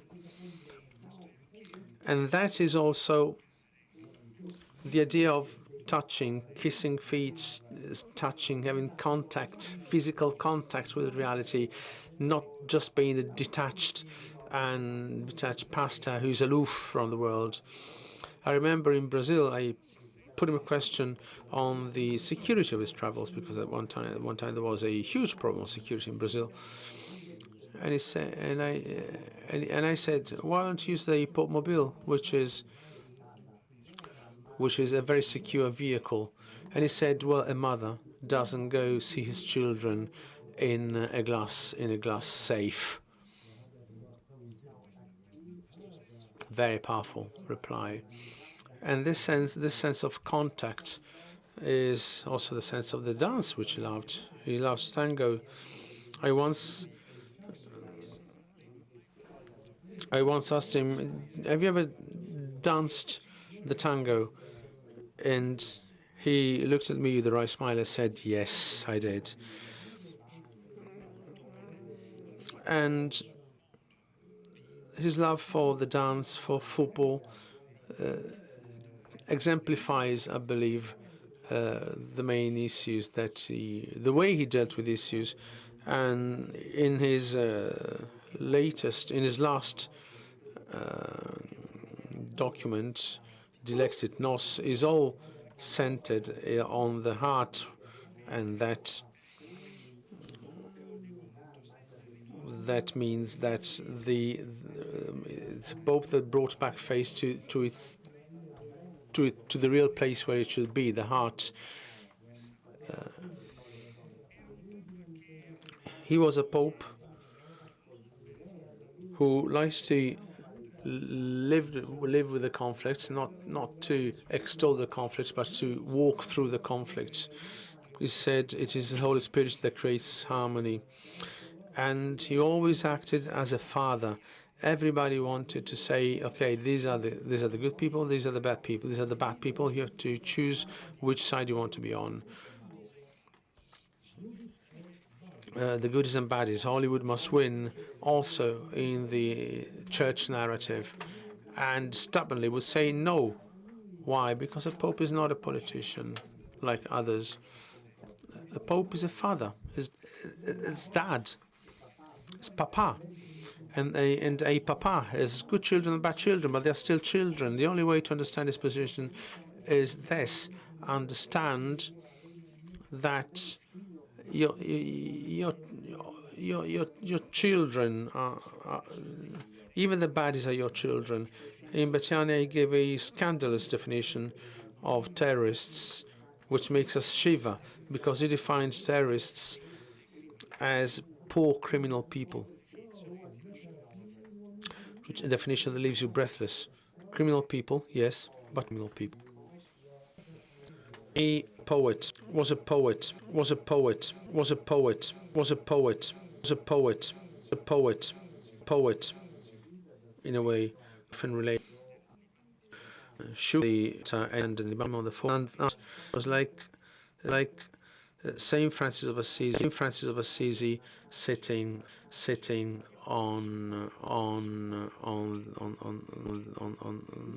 Peter's throne. Saint Francis sitting on Peter's throne. How do you what narration do you give of a man like that? Through theology, yeah, but maybe the best way, the most disarming way, is narration. Just write about him. Javier Segas wrote this beautiful book, and he's a non-believer, by the way, and he followed him in order to give a narration of Francis. Francis, in the end, is an enigma, moved by a certain degree of genius, and he was firmly aware of God's mercy, and that enabled him to put people together, to put people in touch. I remember him in the Peruvian Amazon. I was told that the most extraordinary thing was not that the leaders of the indigenous populations were all there together meeting with the Pope, but that through the alibi of the Pope being there, they were meeting together for the first time in peace with one another. That was the main miracle. If today I can say to him, thank you again with you tonight here, I would like to use his own words. Remember to pray for me. Pray for me, pray for us. Because those who love know that prayer, the prayer of any believer in the Most High, is the simplest way to remain close and to be brothers and sisters. Thank you. Grazie Antonio Spadaro. Thank you, Antonio Spadaro.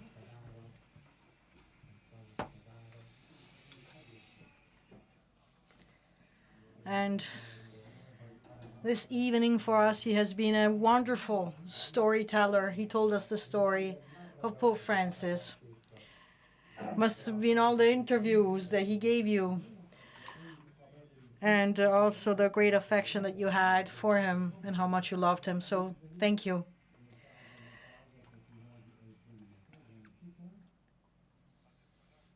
Father Spadaro almost became a poet, you know.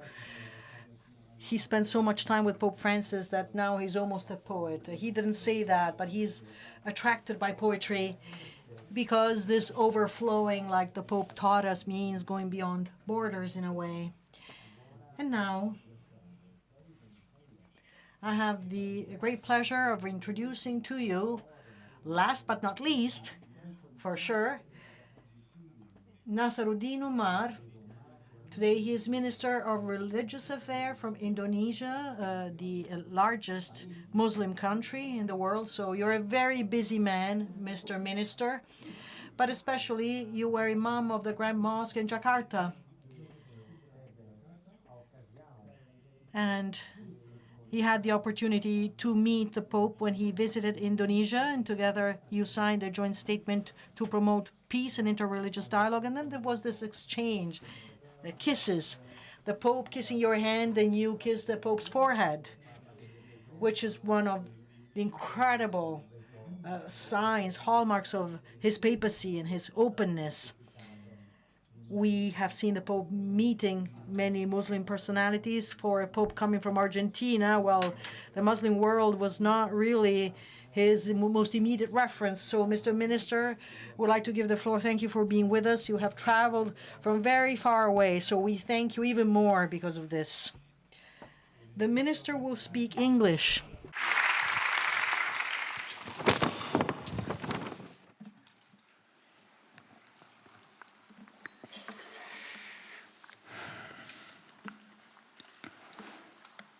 President of Community of Sant'Egidio, Professor Marco Impagliazzo, thank you very much for inviting me to be here. Distinguished guest speakers, cardinals, bishops, fathers and sisters, excellencies, ladies and gentlemen, Bismillahirrahmanirrahim, Assalamu alaikum warahmatullahi wabarakatuh. A very good afternoon, a warm greeting to all of you.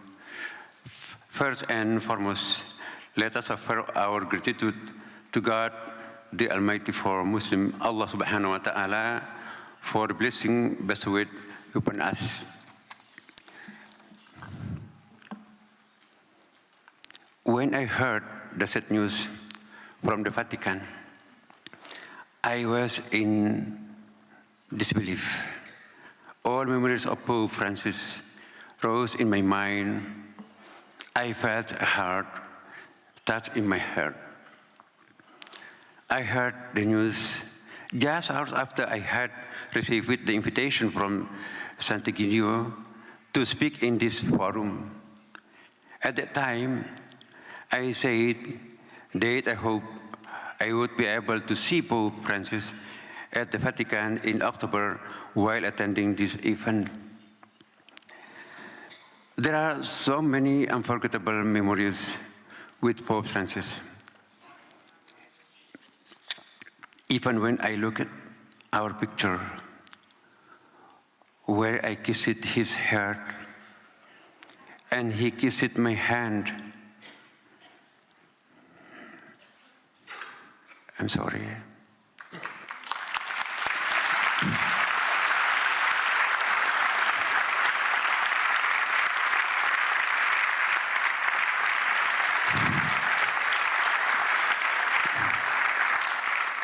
I am really very emotional now. Look at the very, very emotional picture. Even I look at our picture, when I kissed his hand and he kissed my hand, I felt as if he was still with us. I can feel his sincerity and deepness of love as we shake hands.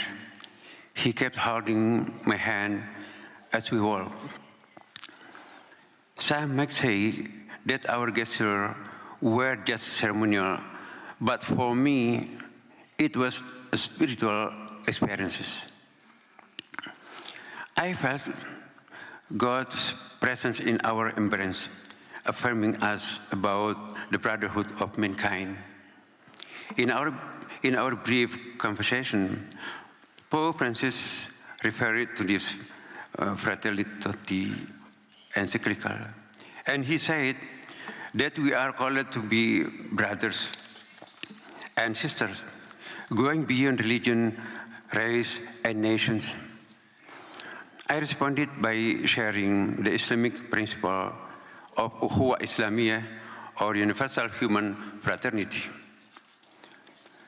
We both smiled, realizing that our scripture convey the same message, that humanity stands above all else. Honorable ladies and gentlemen, remembering Pope Francis started with his landmark visit in September last year to Indonesia. The late Pope was warmly welcomed. That day, Jakarta became a stage of harmony.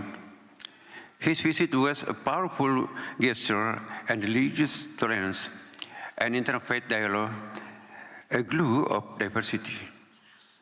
I remember about several moments I shared it with His Holiness, where he emphasizes his role in fostering brotherhood and equality among humanity on this is his realistic love of faith in the beautiful land, a place meeting on different culture and religion.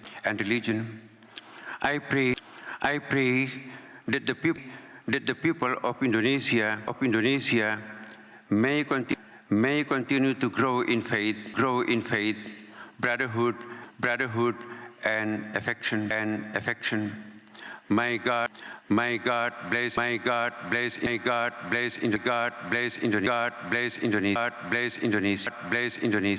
Indonesia. Pope Francis wrote people of in Indonesia,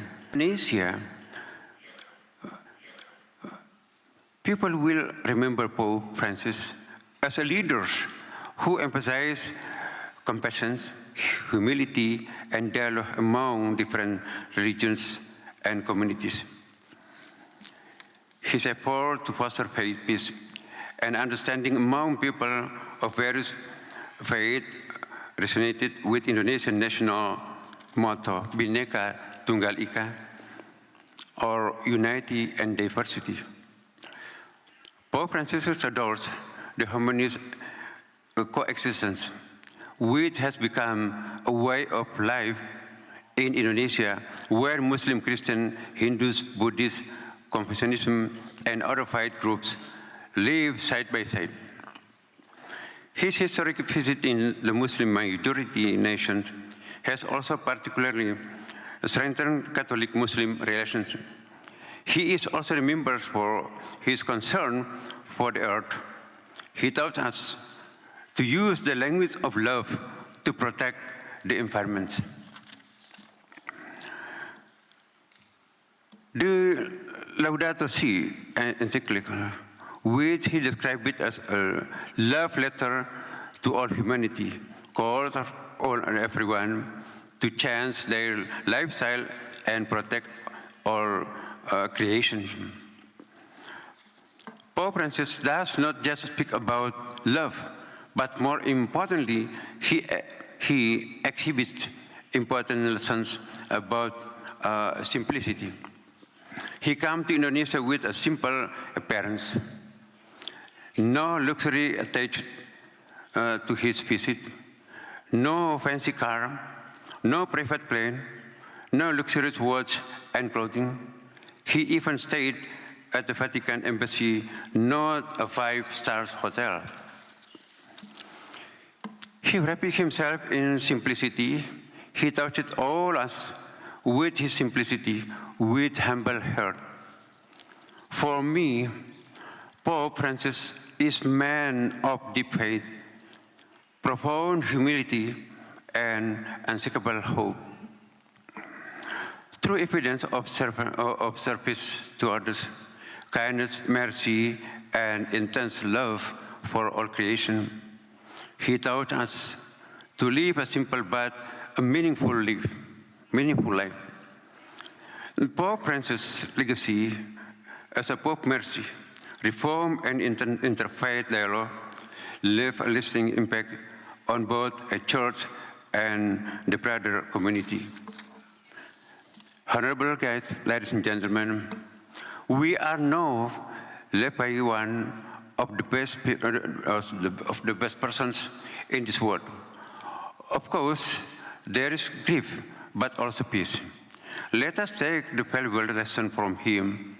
He might already be gone, but his message still lives in our heart. Once again, he might already be gone, but his message shall live in our heart. I think not only his message, but also his face still appear in my mind. A wise man never die, but he live on, just like a candle, burning in our heart and mind. Wherever we go, there shall always be light. I hope that the tunnel of friendship connecting Istiqlal Mosque and Jakarta Cathedral as a monumental witness of my encounters with Pope Francis would become a showcase of how Indonesians celebrate diversity in religion and culture peacefully for others to see, experience, and adopt as a Pope Francis would have wanted. Pope Francis, thank you for your open heart to everyone and for your sympathy to the suffering, hopes, and challenge of this area. Before I end my speech, allow me to invite to all of you to visit the Tolerance Tunnel, Fraternity Tunnel. I think the only one tunnel like this in the world, connecting between the biggest mosque in Southeast Asia and the most beautiful cathedral in Indonesia. And not only the tunnel, but inside the tunnel, you can see also a lot of tolerance ornament in that. And please visit Jakarta. Please contact me. I myself prepare to serve you in my mosque and also my neighbor's cathedral, the largest and the beautiful cathedral in Jakarta. Thank you very much. Assalamualaikum warahmatullahi wabarakatuh.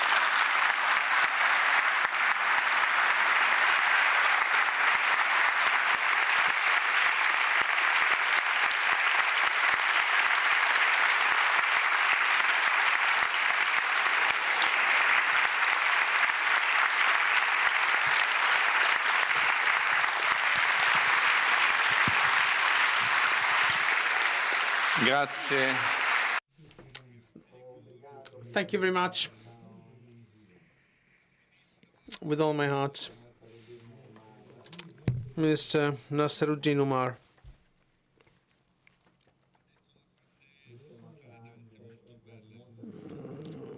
Amongst the many things you said, you talked about a Pope wrapped in simplicity. It's an image which will stay with us. Simplicity that leaves a light that still shines through the words of us who have spoken here, and also through the memories of each and every one of us, because we all have a memory, we cherish an image, a word, a speech that the Pope Francis left with us.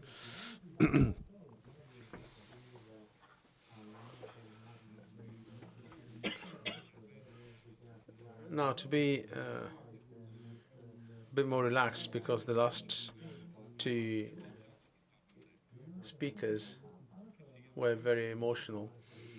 There's a person here, Mr. Rino Anastasio, who's a steward of the Italian flag carrier, of the Italian airline company ITA, whom I would like to invite to tell us one story from this of the Pope, of this desbordar of the Pope. Only Father Antonio Spadaro and I, and Rino, also Elisabetta. Yes, Rino, please.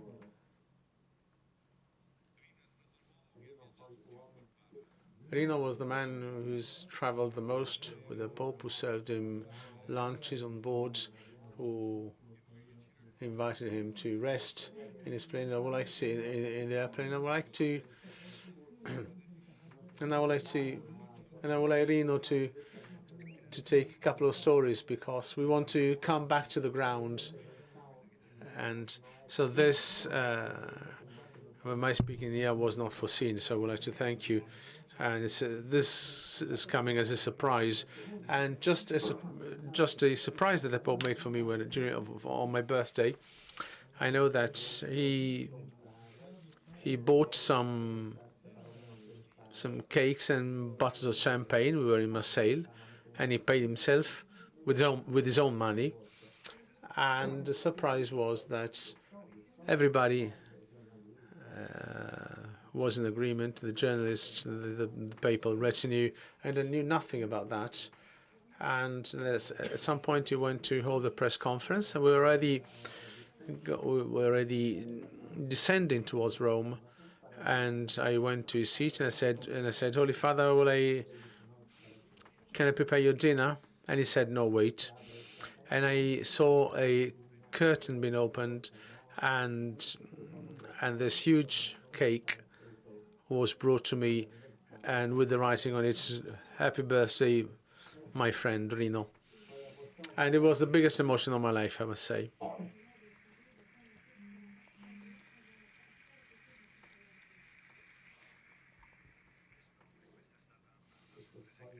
And this was an amazing surprise. And then, yes, other anecdotes, other stories. Yes, there was a wedding on board once in Colombia. Two flight assistants brought the wedding rings with them, and they asked him, can you marry us? And he said, yes, I can marry you, but then it's the captain that must write the wedding document, so we can have both a religious wedding and a civil wedding. And then there was another thing that happened in Bangui when he went to the mosque. He came on board, and I said to him, Holy Father, did you take your shoes off? Did you find them back? Because in Italy you wouldn't have found them again after leaving the mosque. You wouldn't have found your shoes after leaving the mosque. He said, why? Do they steal shoes in Italy outside mosques? No, they don't. But they might sell them outside, and so many other stories, so many other experiences we had together. I had 48 trips together, and it was and he very much wanted to know what happened behind the screen. On some very short flights, he would see us work in a hectic way, and he would say, well, you look like circus acrobats to me. And I cherish his memories very dearly. He would always like to say, I am a priest dressed up as a pope.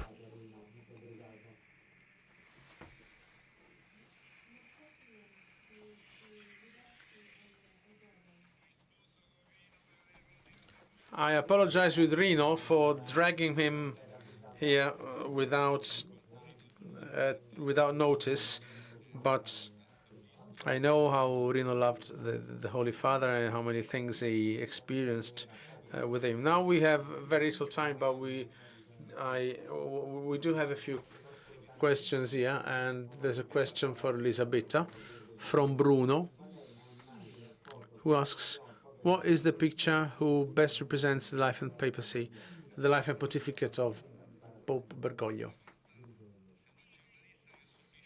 Now, you're a journalist who is being asked the question.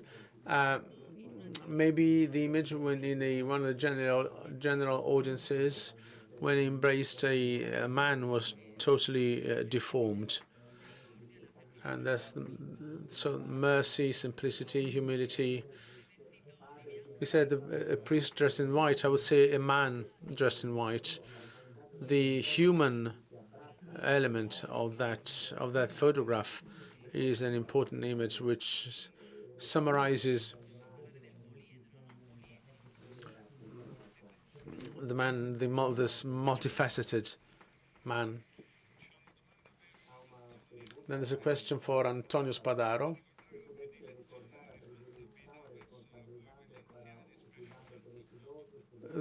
His focus on the elderly, especially during COVID, was very important. Could you give us a hint about that?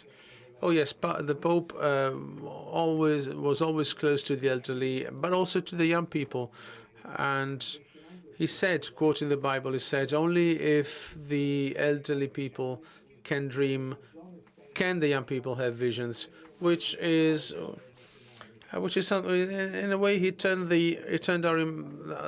that image upside down, because usually it's the young that we associate with dreaming, but in his view, it is the elderly man, the elderly person who dreams out of his own experiences, and through the elderly man, the young people, the young man can have vision for the future. So the elderly man is not a waste of our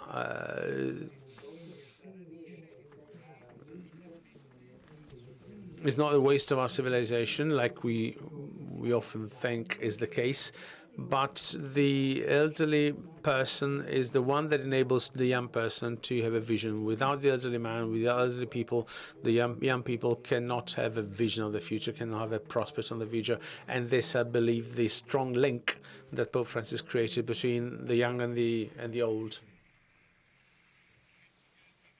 Have the mic. Will be the same. You want to know. Here's already Pope Francis.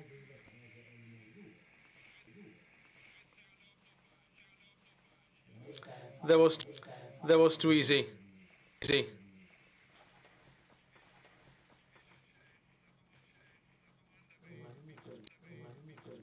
A question for Rabbi Skorka.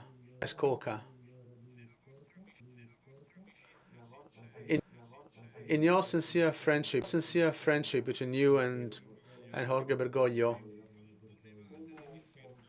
how did you settle divergences that might have a reason? How did you settle divergences between a Christian and a Jew? How did you come to an agreement, if an agreement was reached?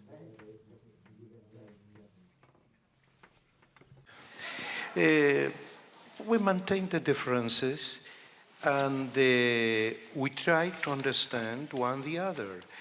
You know, there is in Google. There is in Google a site where you can find a short video, a dialogue between us, and the meaning and sense of our dialogues.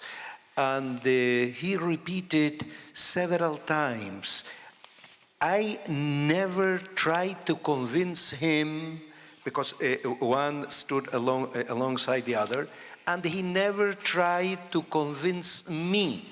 The idea of dialogue is not to try to convince the other, but to understand the other. So that it was a real dialogue. Never I felt any kind of a pressure on me. We spoke like brothers, or absolutely openly, as real and sincere friends. We spoke maintaining the usted in Spanish, but were not any kind of frontiers in our, or limitations in our dialogues. And by the way, I can tell you that we joke, especially he joked with me and about me, and the jokes were quite acid. He had a very acid humor, but with a lot of love.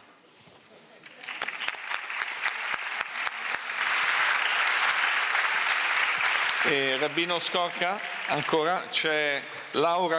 Rabbi Skorka, again. Skorka. Laura asks you, Rabbi Skorka, can you hear me? Okay. Laura is asking you if you and the Pope have ever mentioned the issue of the Israeli-Palestinian conflict. Ever talked about it? We were in contact. Hello? We were in contact, and the first weeks after the tragic October 7th, I wrote to him 2 emails, specifically asking him to do the utmost to save the hostages. Especially, I received a confirmation from Israel that there are 16 youngsters, beginning of a baby of 9 months, an Argentinian descendant, Bibas, his brother of 4 months, and their mother. And as I wrote to him, immediately I received his answer. And afterwards we continue trying to find out ways how to save people.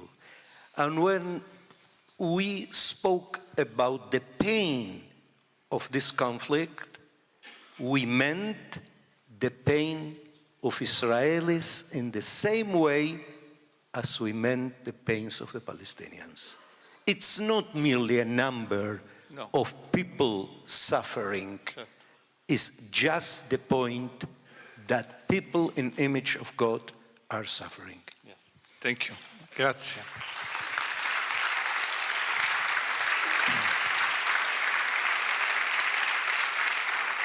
Uno dei santi, dei mistici che Papa Francesco. One of the saints that Pope Francis loved the most is Charles de Foucault, and that's the conclusion of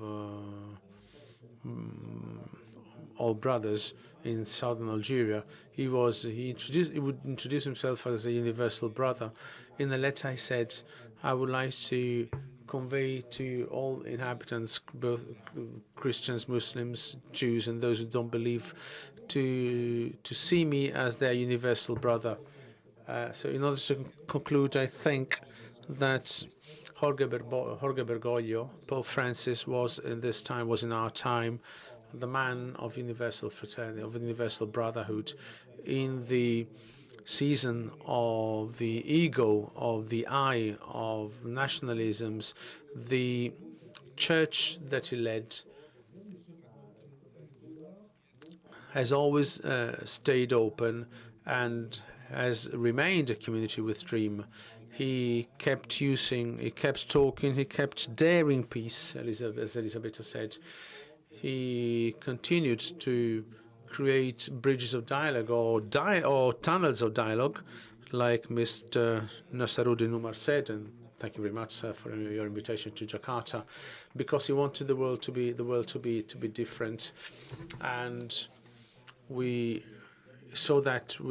lest we fall into the apocalypse, and for us to have a future. And if we are here today recalling him, remembering his message, is also in order to thank him for all that we received from him and for all that he did for peace in this world, and in order to let our world have a future. Thank you very much and have a good evening.